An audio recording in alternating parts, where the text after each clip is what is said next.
மனுஷங்களடா நீங்கள் இப்படி ஒரு வெப் சீரிஸ் எடுத்து வைக்கிறீங்க அப்படிங்கிற மாதிரி தான் எனக்கு சொல்ல தோணுது இந்த வெப் சீரிஸ் பார்த்ததுக்கப்புறம். அப்படி என்னடா அந்த வெப் சீரிஸ் அப்படின்னு கேட்டிங்கன்னா, ராக் அப்படிங்கிற வெப் சீரிஸ் தமிழ் டப்பில் இருக்குது, அமேசான் ப்ரைமில் இருக்குது. காணாமல் போன 2 குழந்தைகள், அதாவது ரேடியோ ஸ்டேஷனுக்கு பாட்டு பாட போன 2 குழந்தைகள் தன்னுடைய வீட்டுக்கு திரும்பலை அப்படின்னு சொல்லி கம்ப்ளைண்ட் பண்ணுற ஒரு அப்பா, அதை இன்வெஸ்டிகேஷன் மிஸ்ஸிங் கேஸ்னு நினச்சி இன்வெஸ்டிகேஷன் பண்ணுற போலீஸ் ஆஃபீஸர், அவர் தான் நம்ம ஹீரோ அப்படின்னு இந்த ஸ்டோரி ஸ்டார்ட் ஆகுது. ஆக்சுவலாக இந்த சாதாரண மிஸ்ஸிங் கேஸ்னு நினச்சி ஆரம்பிக்கிற இந்த கேஸ் எப்படி போகுது அப்படிங்கிற அந்த 8 எபிசோட்ஸுமே இருக்கும். இந்த 8 எபிசோட்ஸுமே தரமாக இருக்கும். நார்மலாக ஒரு வெப் சீரிஸ் எடுத்திங்கன்னு வச்சுக்கோங்களேன், ஒரு 7 எபிசோட் இருக்கிற வெப் சீரிஸில் எப்படி 2 எபிசோட் என்ன பண்ணுவாங்கன்னா உருட்டி விட்டுருவாங்க. பட் இதில் அப்படி கிடையாது. 8 எபிசோடுமே என்கேஜிங்காகவே இருக்கும், சூப்பராகவே இருக்கும்.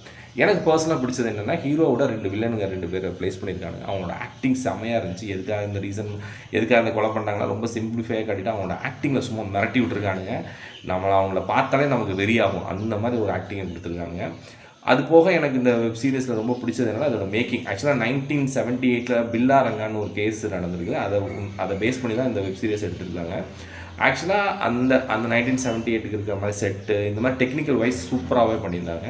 இந்த வெப் சீரிஸை ஃபேமிலியோட பார்க்க முடியுமான்னு கேட்டால் தயவு செஞ்சு ஃபேமிலியோட பத்துறாதீங்க. ஏன்னா இதில் நிறையா வயலன்ஸ் இருக்குது, ரொம்ப கொடூரமான சீன்ஸ்லாம் இருக்குது. அது போக கெட்ட வார்த்தை. எனக்கு தெரிஞ்சு இந்த தமிழ் டப் பண்ண இந்த டப்பிங் ஆர்டிஸ்ட் தான் வாழ்க்கையில் பேசுகிற மொத்த கெட்ட வார்த்தையுமே இந்த 8 எபிசோடுக்காக பேசி முடிச்சிருப்பாங்க.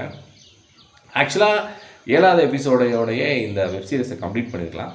பட் 8வது எபிசோடு வச்சுருக்காங்க. இந்த சம்பவம் எப்படி நடந்துச்சு அப்படின்னு சொல்கிறதுக்கு ஒரு எபிசோட் ஒன்று வச்சுருக்காங்க. அது உண்மையிலே ரொம்ப ஹாண்டிங்காகவே இருந்துச்சு. ஆக்சுவலாக பெண் குழந்தைகளை பெற்றவங்க மட்டும் இல்லை, நமக்கு ஒரு குழந்தைன்னு ஒன்று இருந்தாலே நம்ம சேஃபாக பார்த்துக்கணும் அப்படின்னு இந்த வெப் சீரிஸ் மூலமாக தெரிஞ்சுக்கிட்டேன்.